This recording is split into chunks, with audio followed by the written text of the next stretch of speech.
Welcome to the lecture for section 6.5 for Math 120. Today we're going to be talking about the properties of logarithms. Now you'll see at the top of the handout I've given you 7 different properties. Now the author describes the first 3 as properties. Personally, when I look at these, I think about them as direct applications of problems that we talked about last time in section 6.4. So let's think about these in terms of 6.4 ideas, the definition of logarithm. So log base a of 1 is simply asking what's the exponent that you need on a in order to get an answer of 1? The exponent has to be 0. Next off then, log base a of a, what's the exponent that you need on the a to get a? 1. And the last one, what's the exponent on the a that you need to get a to the r? R. The exponent is already sitting there. So those 3 are really just applications from 6.4. So now let's go ahead and focus in on the last 4 properties, the ones that I would consider truly properties in this section. So in property 4 then, the question is, what happens if you have a to the log base a of m power?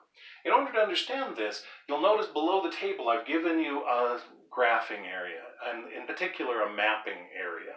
So let's go ahead and start off with an m over here in the domain. And then I'm going to use the function f to map that over to somebody. Now over to the right you'll see that I have defined f of x as log base a of x. Well, if my input is m, that means we're going to come over to log base a of m.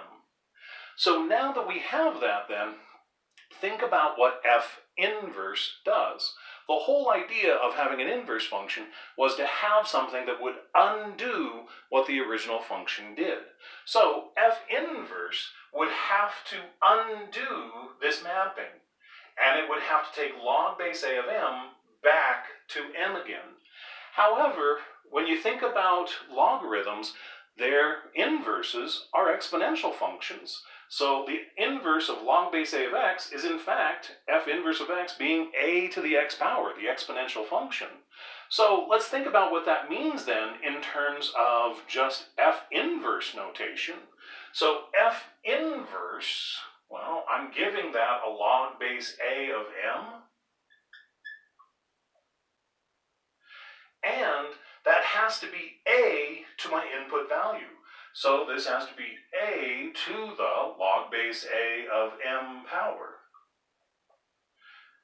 But from my picture, I also know that it has to be m. So in fact, we now know what this answer has to be for property 4.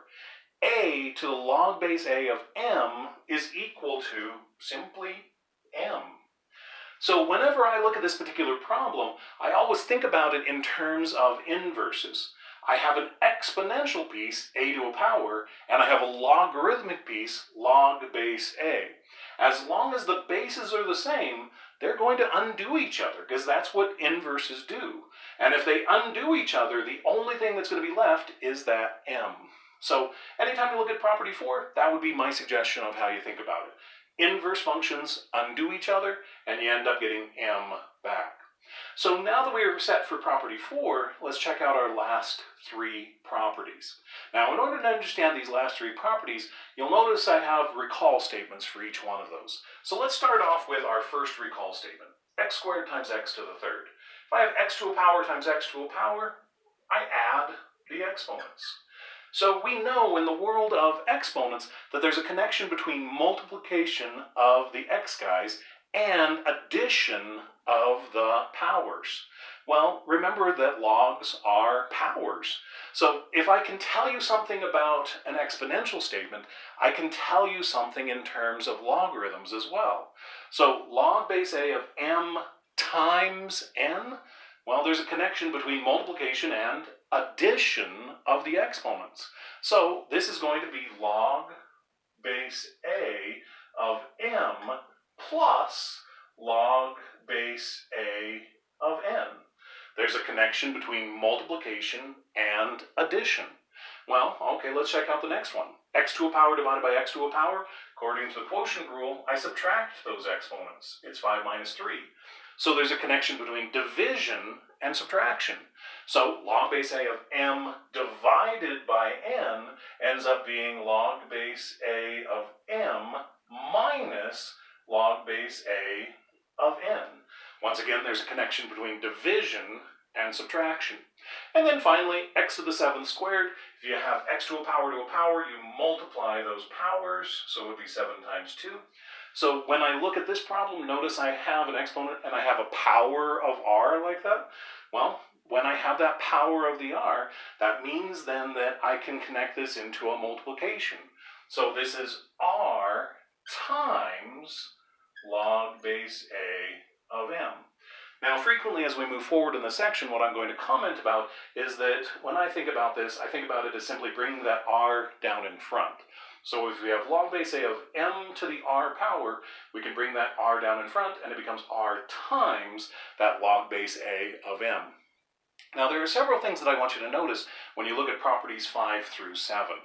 First off, notice that every single one of these has the same bases on the left and the right. So we have log base A here, log base A in both places there. A. It happens all the way through.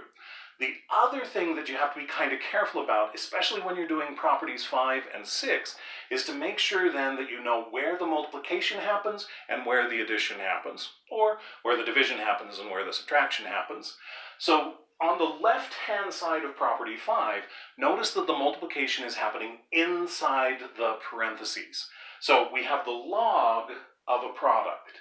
And then on the right-hand side, the addition is happening outside of the logarithms. So that means we have the sum of two separate logs. So you want to make sure then that you know how many times you've written down that log on each one of those sides. So when it was the multiplication, you only had one log, but when you had the addition, you wrote those letters log twice. So you have to be kind of careful about that when you're doing this. You can't swap that and say that the addition has one log and the multiplication has two. That's not how this property works. So you have to be really careful about that. And also when you come down here to property 6.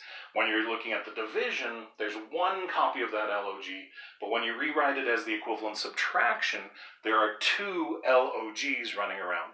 So it is the log of m minus the log of n, and those logs were written more than once. So keep that in mind as we move forward in the section.